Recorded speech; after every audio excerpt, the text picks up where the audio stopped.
Guys, I've been doing interviews for maybe about 8 months now, and haven't really done many wrestler interviews so far. This one right here takes the cake.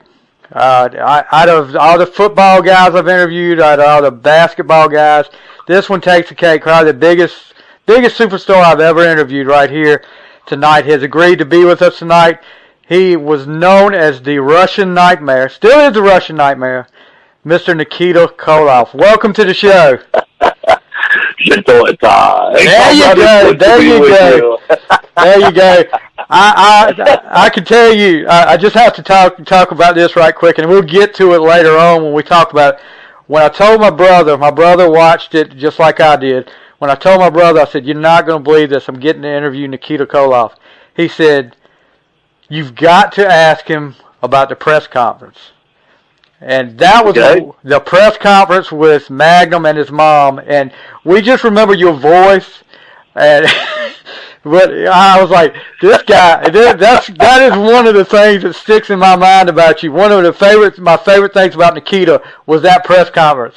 You mama, what you some mama's boy? That's it. The mama's boy comments what got us. We were like, holy moly, he's calling him a mama's boy. You guys, oh gosh, these are some great memories right here because I have so many of them. And like I said, thank you so much for agreeing to be on the show. It's quite an honor. Hey, I'm just thrilled to be here and look forward to see what questions you throw out. Okay, well, we'll get started. I know you're a busy man, so we'll get you started. First question: you grew up around Minnesota. Was wrestling something that you grew up watching? Were you a big fan of wrestling when you grew up? I was not. I mean, the AWA. I was familiar with it. You flip the 3 TV channels we had back then on the rotator dial. Some listeners won't even know what I'm talking about. I know exactly what you're talking about. ABC, NBC, and CBS, and All-Star Wrestling, AWA, Vern Gagne. His show would be on Sunday. I think Sunday mornings. If I remember right, like 11 o'clock on Sunday morning. But I never really sat and watched the whole hour. I never really, you'd see bits and pieces kind of here and there flipping through channels. But it really wasn't. It was not something, football was my passion. Weightlifting was my passion. We could certainly talk more about that. But wrestling just was not on my radar, whether it was professional or amateur. It was not on my radar. So football was your sport. You played some football in college, right?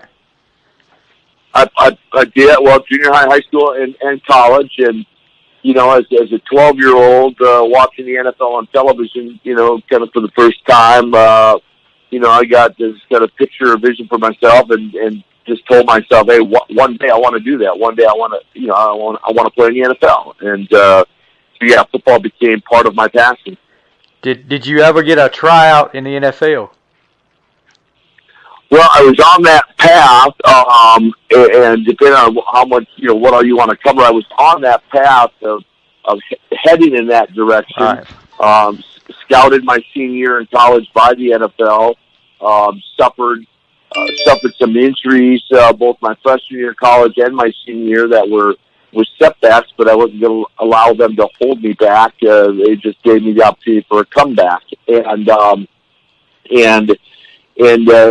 so it was during the time of rehabilitating my injury my senior year in college, after graduation, that I eventually got a call from Road Warrior Animal about, the opportunity to wrestle, that I first really entertained the idea of doing it.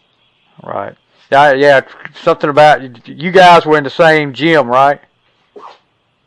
Well, I recruited Animal actually out of his high school to come and play college football with me. Okay. And so we played a couple years together, and then he eventually dropped out of college and got into wrestling, I found out, and while I continued on and to finish my college career. And I did have at the time, I had a pro football tryout lined up with what was the defunct USFL way back when. And was was headed on that path when I got the call from Animal about wrestling and chose to give wrestling a shot first. And of course, any listeners out there who follow my career knows what happened after that. Right. So you get the call. So you go straight to Crockett. They tell you to shave your head and show up in Charlotte, right? Yeah, I had a 5-minute phone call set on too. Like the day Animal called me and told me the kind of the story, of a nephew for this guy named Ivan Koloff, which I didn't have a clue who he was, and him and Don Canona were the world tag team champions for the NWA. And actually Don Canona and Sergeant Slaughter actually wrote the whole storyline themselves of a nephew for Ivan, and boycotting the Olympic Games in 1984 in Los Angeles, and turning Ivan's nephew pro, and then becoming a protege of Uncle Ivan's, and just developing the story, developing the character from there. Yep. You make your debut, and the story I've heard, and you can verify this, that Crockett said if he trips over the ropes, he's fired. Well, I don't even know that fired was the word that was used, but again, I had a 5-minute conversation with him sight unseen prior to going to Charlotte, North Carolina, making sure he understood, Mr. Crockett, I have no amateur wrestling background. I have no professional wrestling training. And he said he understood that, and his only instructions were to be in his office. He gave me a date with my head shaved. That was the only instructions. I showed up the day he said to be there. And he introduced me to Ivan and Don, put me on the interview set. Again, I'm right off the boat from Russia, so I don't speak any English, so I didn't have to talk in the interviews. He said, stand there, look neat, and have your shirt off. Ivan put your chains around his neck. And then we finished those interviews. He said, be in Raleigh, North Carolina tomorrow night. You're going to wrestle on television. I had never been in a ring, right, and hit a rope. And that's where I think he started having some second thoughts.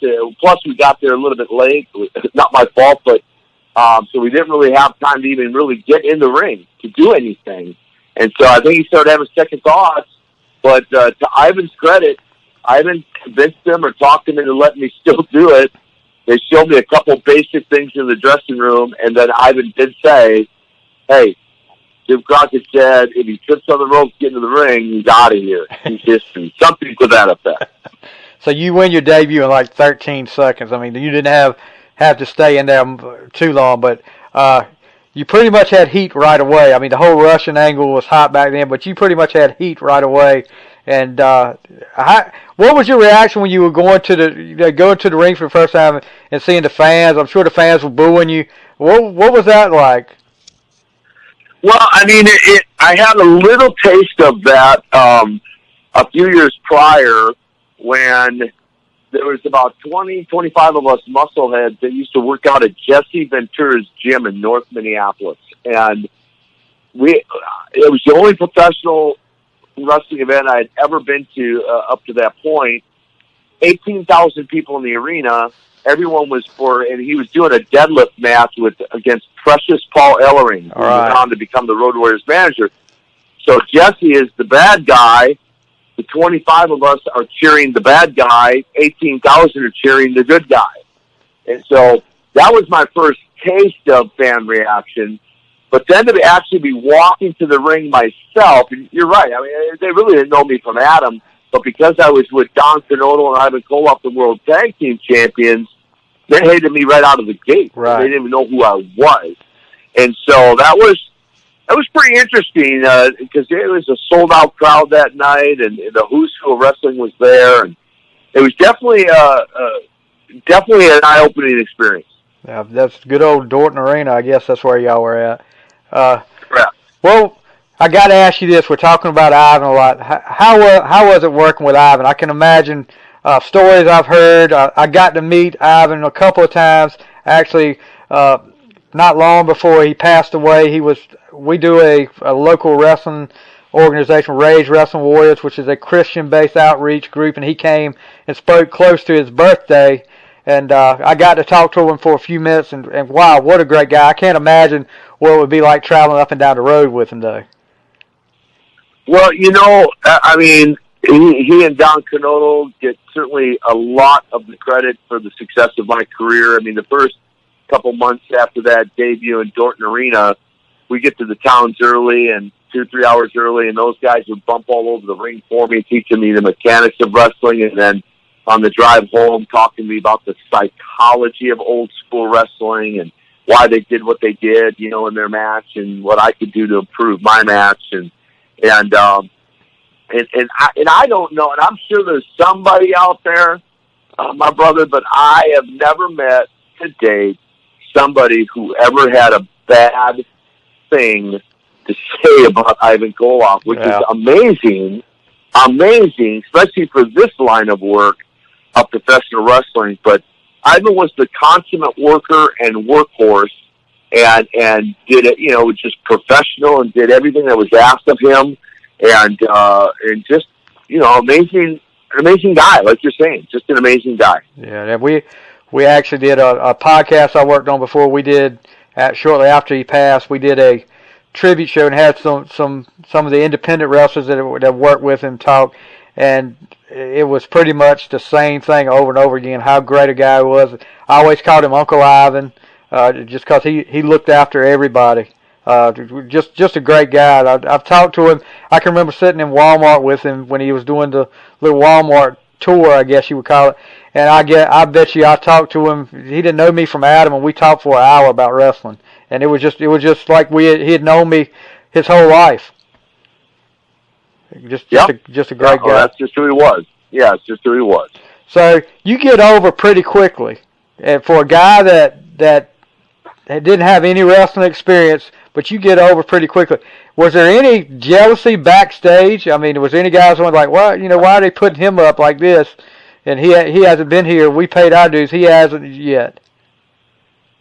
Well, probably to many people's surprise, there actually is some envy and jealousy in professional wrestling. Oh, you kidding? You're kidding. No, I know it's probably a shock to the listeners out there, but there is actually some envy and jealousy in professional wrestling, and and to that point, I certainly had my share of it. Now, once again, Ivan was instrumental in getting wind of all that, and he said to me, I'll never forget. This was part of the mentoring that he did, and he was as much as an uncle to me as any uncle I ever had. But he said to me, he goes, Nikita, listen, you obviously, you didn't pay your dues in the ring like some of these guys, trying to get a break, but it's obvious you paid your dues in other ways, right. In the weight room and on the football field as an athlete,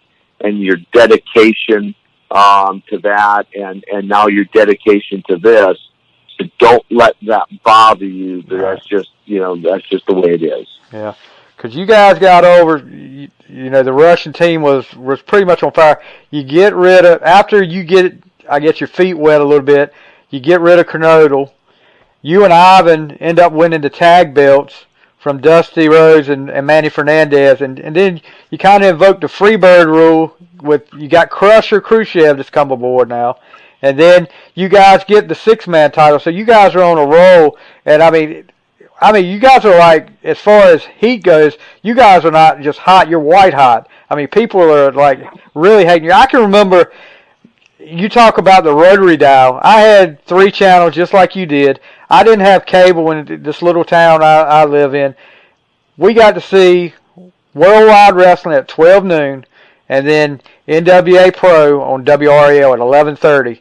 And I can remember, seeing you the first time, and I'm like, what the heck? And it was actually scary back then. I was like, gosh, these Russians are taking over. So you guys did a good job. But winning the tag titles and getting the 6-man titles, that, in a short time for you, that had to be pretty satisfying for you. Well, to say the least, and 2 thoughts come to mind. One, I mean, you say white hot for sure. I mean, we had death threats. I mean, little people called the wrestling office and threatened if the Koloff showed up in Charleston, South Carolina, they're gonna kill him. And so certainly there was a tremendous amount of heat there, and then secondly, not only the World Tag, the World Six-Man, but almost, I think, to the day of 13 months, almost to the day, if not to the day. Now I'm also wrestling the legendary Nature Boy Ric Flair for the World Heavyweight title, the first ever Great American Bash as the main event with, however many, 25, 30, 35,000 people that were at that event to top it off. And so, yeah, you talk about catapulting a career, fast-tracking a career. I was definitely on the fast track. Definitely. You get the tag titles in this young upstart group. Mainly, well, you weren't in that tag match that night, but the Rock and Roll Express comes in Shelby, North Carolina. Of course, everybody remembers that match. If you watched wrestling back then, that was a classic match. They beat Ivan and Crusher for the belts. You guys get them back, and then at Starrcade 85, I remember watching this the first time. I'm like, they're going to kill the Rock and Roll Express. I mean, that was a pretty brutal match. Rock and Roll Express come out on top, but what was it like working with those two guys, especially Ricky Morton? I mean, that guy always looked like he's one of the best sellers in the business. He always looked like he was just about on the verge of death. I mean, yeah, he sold really well.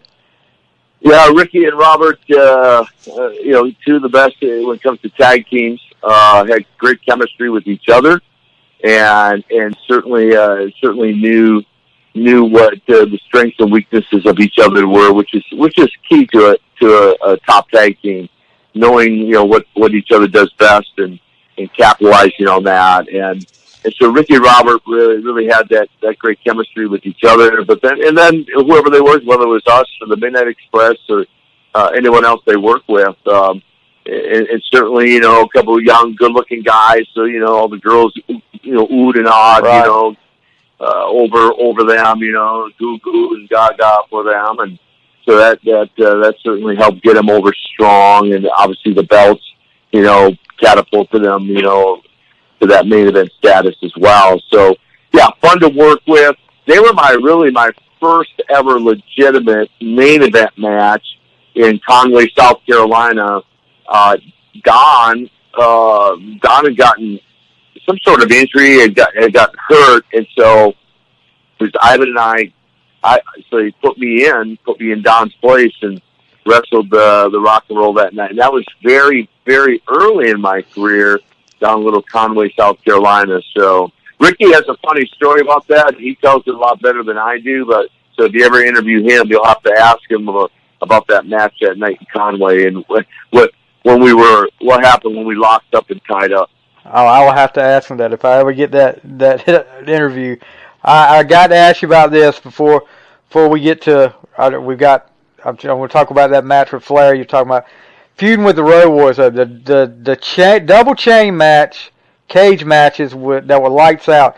I've watched some of these and I'm like, this is just like every match we talk about here. It's pretty much a brutal match, but you guys beat the crap out of each other. Yeah, and again, good chemistry. Definitely kind of size for size, kind of good matchup there. Even though Ivan at the time was a little latter part of his towards later in his career and not as big as he was at the beginning of his career, but he's still a big guy. And but led for a good matchup, especially the Russians, right, against the Road Warriors, and so it just made for some real good chemistry in the ring, and people really bought into it. And so we did. We had a lot of very physical matches that led to the believability of the match, and that people genuinely, I felt like, yeah, we were, like you said, just killing each other, Yeah, and then, of course, you talked about the Great American Bash match with Flair. That was kind of set up by something that happened in the studio. I know Ivan and you were talking about getting a shot at Flair, and David Crockett. I'll never forget this because I honestly thought you had killed him. David Crockett nobody's ever going to say David Crockett was a calm guy. David Crockett was one of those announcers that was all over the place, and he would tell, of course, I'm pretty sure he had told you what he was going, some of the stuff he was going to say. But to watch, I've gone back and watched it, and to see the look on your face every time he says something, I'm just like, all right, here it comes. Look at him, just watch him, and the sickle on David Crockett. I mean, that just about took his head off. Yeah, I mean, how was he? Was there any hurt after that for him? I mean, that's one of. Yeah, I talked about the press conference, but that's one of them right there that I remember about you there. The sickle on David Crockett. Well, and I hear that from fans fairly often. In fact, I see it posted every day, frequently on Twitter and some social media. But and actually back then we didn't discuss interviews and stuff. That was all spontaneous. So I had no clue what he was going to say. But the things he did say just fed right into what we were going to do. And of course, he knew it was coming. He didn't know when it was coming. He knew it was coming. And in my mind, I thought, this is television. Got to look good. And so I, as anyone who's seen it can tell, I laid it in to make it look good. It looked good. It definitely looked good. Yeah, because it was television, you know. And the only thing that I'm disappointed in myself is I didn't knock him out of his shoes, you know. But I don't know. I don't recall, like, afterwards, like, even having a conversation with him, or, you know, whether he was hurt, wasn't hurt, or, you know, he lived to talk about it, so that part we do know. But how much it might have hurt him, I never concerned myself with that. Let me just say it that way. So now that leads to the Great American Bash match with Flair. How was it working with Flair? I mean, you worked with him over the years, no telling, countless times. But how was it working with Flair? Well, he's one of the best of the best of the best, of course, without, as far as I'm concerned, without argument. I say over and over, he can make a broomstick look good. He made Nikita Koloff look good. But, I mean, in a sense, just a night off. I mean, it was like, you know, it's just like a dance, you know, just to go in there and work with him. And we did work countless times together. And I think that now, and even, like, we worked a lot of 1 hour Broadways. And to think that I was able to stay in the ring with him for an hour, it just kind of boggles my mind. But, you know, I did what I had to do. And to his credit, you know, to work an hour with me and it's, you know, be a decent match, it's just to his credit. And so, yeah, wonderful memories to working with Rick. Right. And then, of course, probably the feud of all feuds back in the Crockett era, Magnum TA and Nikita Koloff. So many highlights from that feud. The Magnum getting upset and hitting Bob Geigel, getting stripped of the belt. The Best of 7 series was probably the highlight of the Great American Bash in '86, no doubt. That the way they set that up, whoever booked that, I'm sure it was probably Dusty, to have you go up 3-0 and then him come back and win 3 and you win it on the 7th was brilliant. I mean, because everybody was like, oh gosh, Magnum's not going to win, and then to see him come back and then lose it at the end. How was it working with a guy like Magnum, especially at that time? Well, here again, and to Dusty's credit, you know, I think that the idea obviously came away from, you know, the World Series of Baseball or the Best of 7 in basketball, right? Right. Dusty was a big Celtics fan, you know, Boston Celtics fan, you know, and so, of course, obviously they'd been in a lot of championships, and that's partly, I'm sure, where the idea of the Best of 7 came from. And then, yeah, the villain Russian, you know, to the thought of the villain Russian wearing the United States heavyweight belt, right, you know, got under every All-American, you know, American-blooded, you know, fan out there, and then the All-American Magnum TA, you know, apple pie, hot dogs, and Magnum TA, you know. I mean, you know, he just had that look about him. So to put the two of us together, we had very similar styles of work, very snug styles of work, and so we, you know, which I was fine with, and so was he, and that just led to really again, just kind of the realism of those matches between the two of us, And think about it, to go up 3-0. What greater story could there have been than the All-American boy be able to come back from being down 3-0 to come back and win it, although he didn't. Right. But it's still made for a great story, and for people to just that's the number one thing talked about with me still to this day is that best of 7 series. One of the standouts by many accounts of professional wrestling was that best of 7 series.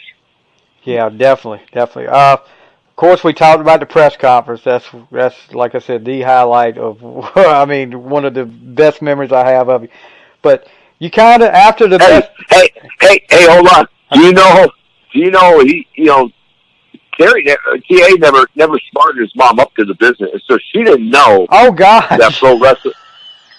So next time you go look at that, or the next time a fan looks at that clip, understand she's reacting. That's a real reaction because she had no clue that any of that was happening. Oh my gosh!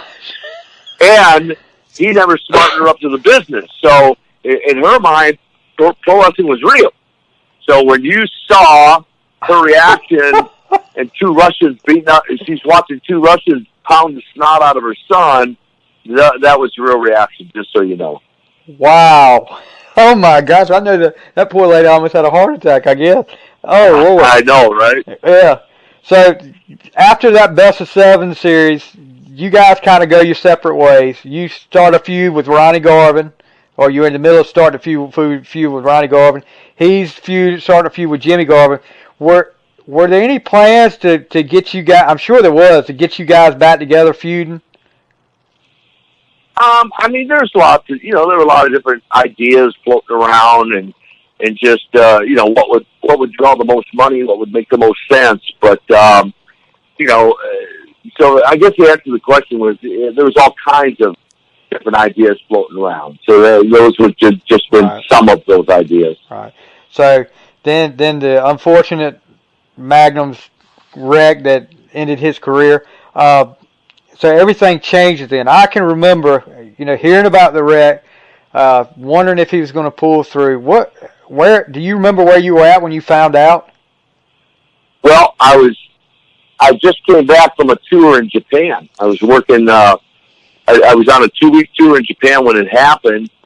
My first night back was in Philadelphia, and Jim Crockett and Dusty Rhodes brought me into a room. I thought, "Am I in trouble? What I do?" And they told me what happened. And, wrestling. When they told me, I was like, "Yeah, whatever." I mean, I didn't believe it. Took them a few minutes to convince me that they weren't kidding. And it wasn't just part of a storyline. That it was like real. That he really did break his neck. And then it was like, almost like, wow. I mean, you just gotta try to let that sink in for a moment. But that's where I was in Philadelphia when they told me. Yeah, and then, of course, all plans change, and you turn babyface. You become one of the superpowers. I've got to ask you this question, though, because I've heard it over the years, but I don't know. And before I ask you that question, I'm going to just say, the WCW, NWA, when they did like the hour-long shows that were syndicated, they always had a clip when the show started, and they'd always like a teaser. And I can remember watching when you went, Dusty coming to the ring for that cage match against Ole and JJ, and then seeing you were walking behind him, and I'm like, they're getting ready to tear Dusty Rhodes up. Because, back then you didn't have internet, you didn't have any of this stuff, you didn't know anything about it. I saw it on Saturday. And I hadn't heard anything about this, so I'm like, and then to see that, I was like, wow. So the pop you got was incredible. But how did you really think people would take to you so quick as a babyface?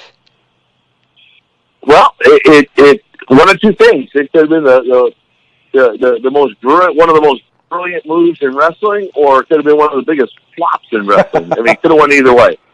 And to my knowledge, I don't know that there'd ever been a babyface, a good guy Russian prior to that, right? No, not that I remember. yeah, I don't believe there was, but no historian. But that said, yeah. So when they proposed the idea to me and gave me the choice, I said, "Let's go for it. Let's go for it and see what happens."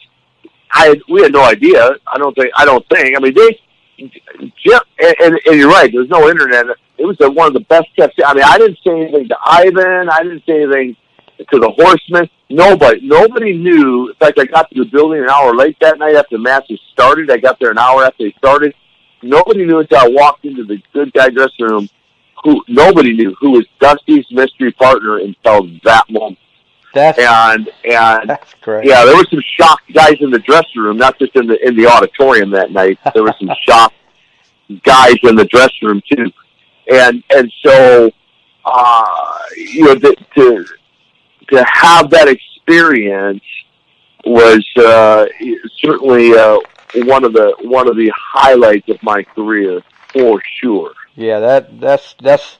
I have to say that was another highlight from that always sticks with me that I can go back and watch from your career. You guys end up winning the Crockett Cup. You and Dusty win the Crockett Cup. One of the best moments of the whole thing was Magnum coming out. That had to be pretty electric in that building that night, seeing him walk to the ring. Yeah, his first time back after his accident, and originally told he was going to be a quadriplegic, and need all kinds of help and care after the fact. And to have him come down was certainly an emotional night for sure. Even more so than winning the cup. That was yeah. That was a highlight. But yeah, to have him come out, I know for Dusty, because they were really, really tight and close. Dusty and I became good friends. Once I made the switch and made that turn, but prior to that, we had a good relationship. But it was just really a working relationship. But that was special that night, no doubt. Yeah, definitely. And Great American Bash '87, one of the most brutal matches ever. The debut of the War Games. That's like, it looked like car wrecks going on in there. But how was that? How was it being in that War Games match for the first time? Because the crowd that's July 4th at the, I think it was it at the Omni? Or was it at Atlanta? It was the Omni in Atlanta. Yeah. How was that coming to? Because I just remember watching the Great American Bash, the video cassette, when y'all come to the ring, and I'm just like, that crowd is so into it right now, and it's, oh my gosh, I can't imagine the feeling going in there for the first time at the War Games. Yeah, well, the word that comes to mind is electric. There was just an electricity in the building that night, and from the opening bell to the final bell, just the anticipation of the fans, as guys alternated going in. None of us really knew what to expect, but the crescendo, it just, the excitement just continued to build throughout the 25, 30 minutes of the match, leading to the crescendo and the final bell. And again, one of the highlights of my career was being a part of that. For sure, and working against the Horsemen, that was like a night off every night anyway, because Tully and on, just the guys were so good and perfected the craft and what they did, so they made it super easy.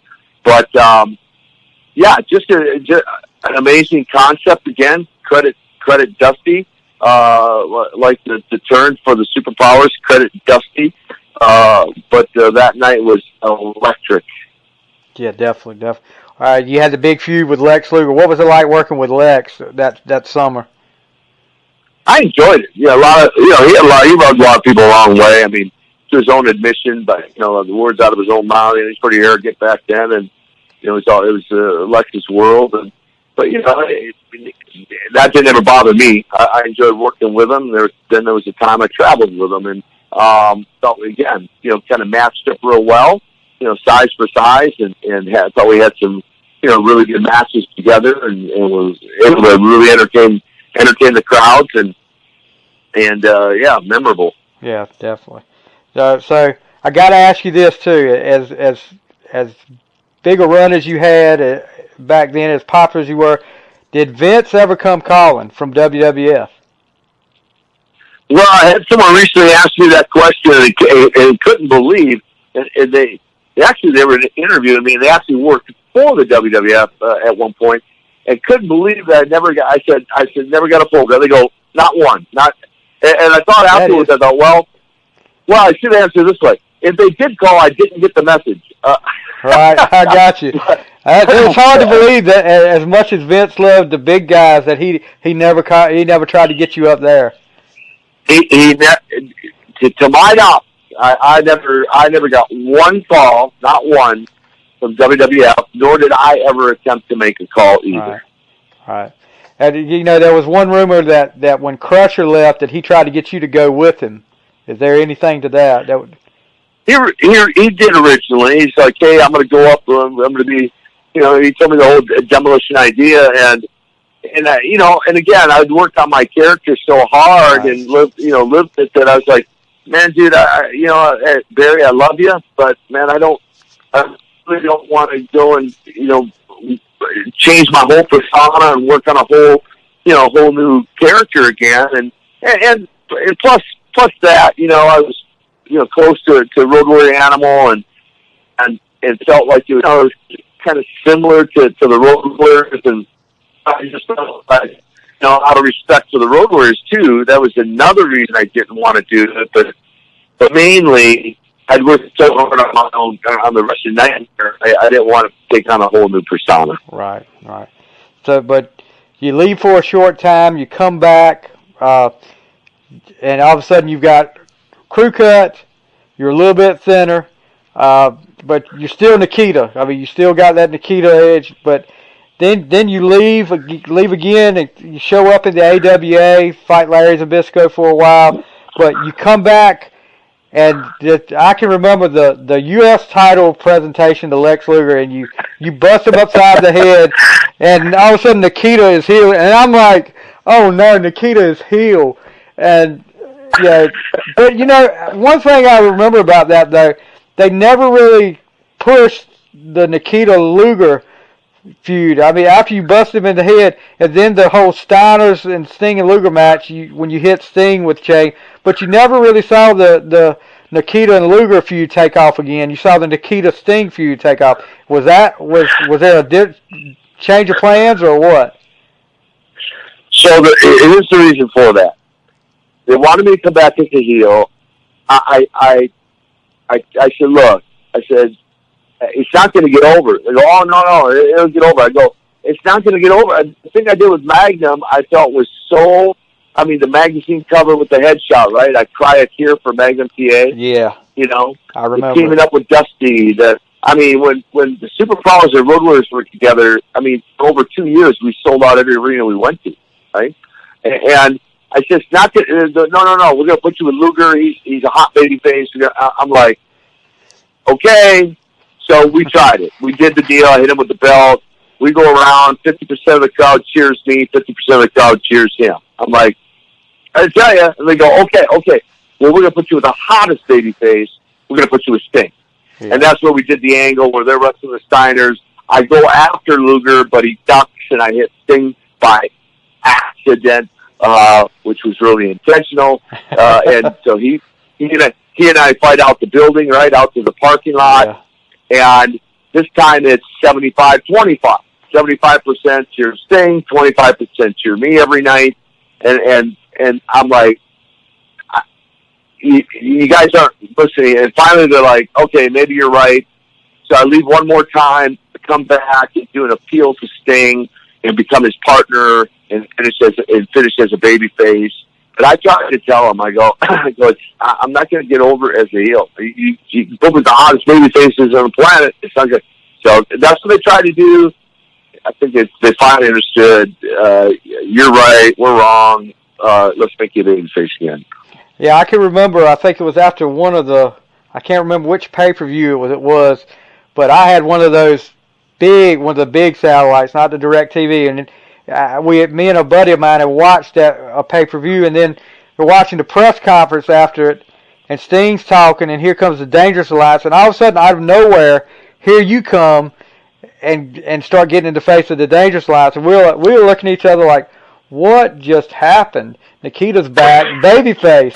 So yeah, that was pretty cool to see it happen right then and there. I was like, wow, Nikita is back. And I just remember the Wrestle War '92, the War Games. The pop you got when you helped Sting is one of those that gave me goosebumps when I saw it the first time. It still does, because the crowd just when you guys hugged, the crowd just went nuts. That was a big pop there. Well, and let me comment on the crowd reaction.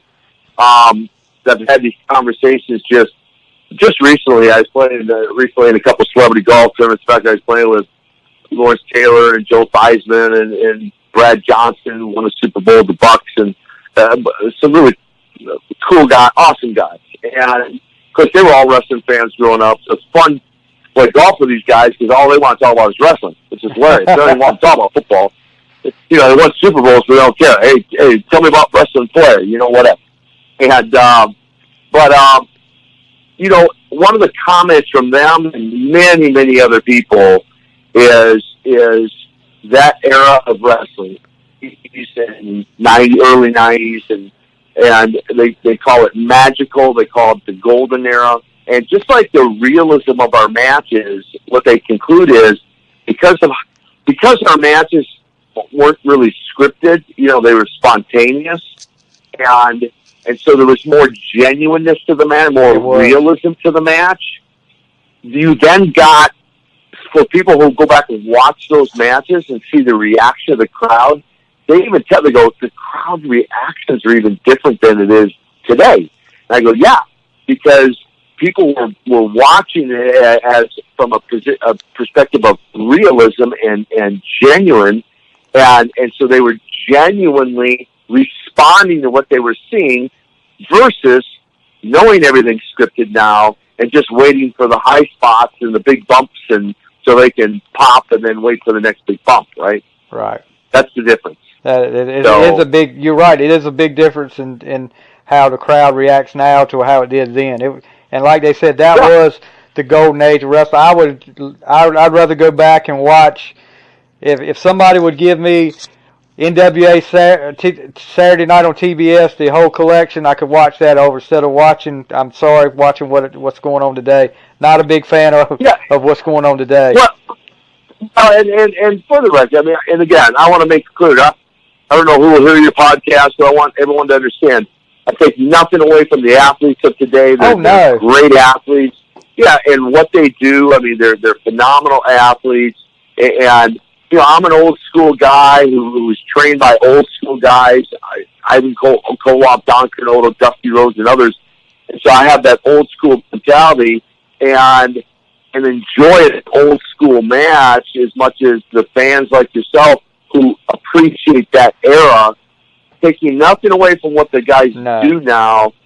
But I'm just personally, the fact that it's all scripted and they won't give guys that I can see any flexibility to say, hey, if the crowd's not buying this, then feel free to tweak something in the ring. The problem is they probably get so lost in it, they honestly wouldn't know what to do, some of them. But nevertheless, it is different. Totally different. I think the big difference is you guys, the difference between now and athletically, I'm taking nothing away from those guys. But you guys told a story better. I mean, it was like you said, the realism was there more. Everybody knows how now it's scripted. So you're like, what is this coming from? But back then, you told a story better than what they do today. And I'm taking away nothing from the athletes these guys are today. You're right. These guys are incredible athletes, and to do some of the things they do nowadays is unbelievable. Yep, I agree. I know you're one important thing, the most important thing in your life, I guess, right now is your walk with God, being a Christian. Talk about how that come about. Well, yeah, just kind of the short story of that. Is because there's obviously I could talk all night about that. It's changed everything for me. I mean, everything. When I say changed everything, it changed everything. Changed my my mindset, changed my motives, changed my destiny. It changed my attitude. It changed my words, changed my actions. You know, everything changed in 17 October 1993, about 11 months after, by choice, you know, I walked away from wrestling under my own terms. Wasn't forced out. It wasn't because of injury. I walked away under my own terms. You know, searching for what the future held for Nikita Koloff, only to find myself at an altar 11 months later, surrendering my life to Jesus. And on that day, everything changed. And I went from, in fact, I was speaking at a Bible study yesterday morning, a very successful group of businessmen, and talked to them about how I told them, I shared my life journey from poverty to success to fulfillment. And what I said to them was, you know, and again, someone, you know, pick up a copy of Nikita, A Tale of the Ring and Redemption. That's my biography, my life story. You'll get the whole story there. But I started in the projects, the ghettos of Minneapolis, and moved to become a world champion in wrestling and acquired the fame, but I was still unfulfilled. And on that morning, I can truthfully say, surrendering my life to Jesus is like from the bottom up, all of a sudden this sense of fulfillment. And for the first time ever, I felt as though my life had a purpose to it. And now I spent the last 25 years traveling the world, telling the story of how my life changed, and get the privilege of partnering with some great guys. In fact, one by the name of I just a month ago launched our own men's ministry called Man Camp, and I'll get the website at the end for folks. They can reach me through that website. Yeah. But but now the ability to travel the world and share the good news and share, you know, the changes that have taken place in me to my personal relationship with Jesus is by far the most important thing in my life. Right. So where online can we order that book?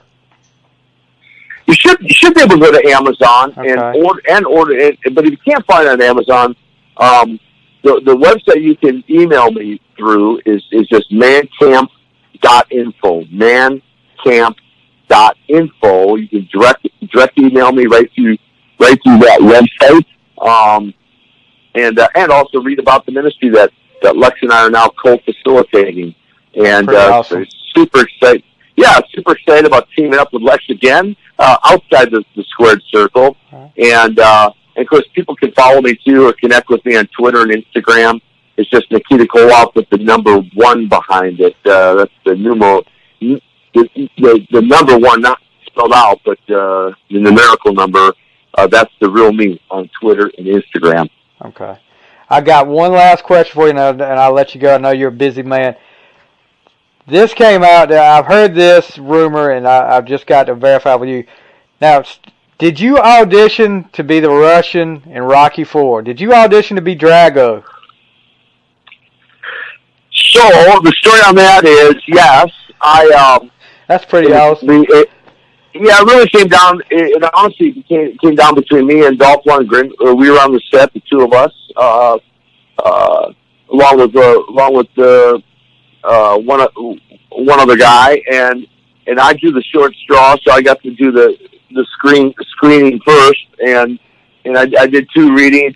I delivered my lines twice, and then Stallone said, "Hey, let's do the third time, and let's stand nose to nose." And he said, "Let's stand side by side, and then halfway through your delivering your lines, turn to me, and we'll do like a stare down, but finish your lines." And the funny, not so funny part of that story is we did it. I delivered it exactly the way it needed to be done. When they yelled cut, he has to direct it how it was. And anyone who knows anything about those Hollywood studios, you know, those warehouses, you know, lighting is a certain way to see it on camera, right? Right. And I'll never forget, the guy's response was, "It was really, really good until you turned towards each other, and then we lost you in his shadow," meaning me, meaning my shadow, right?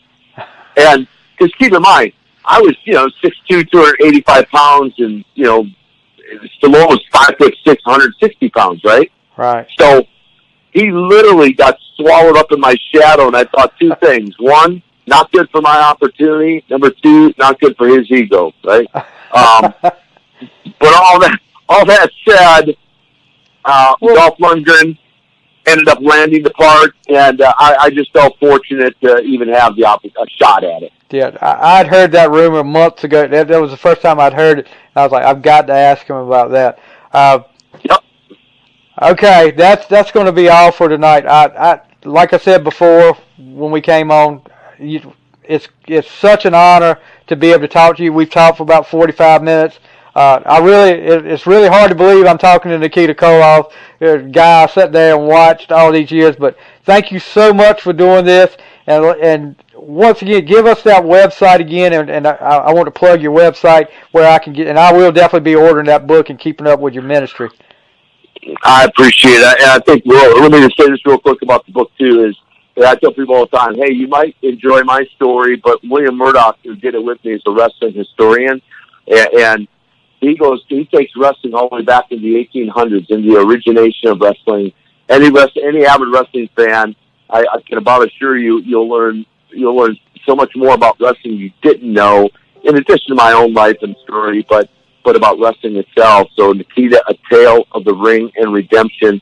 And then that website is just Man Camp, just like it sounds, mancamp.info.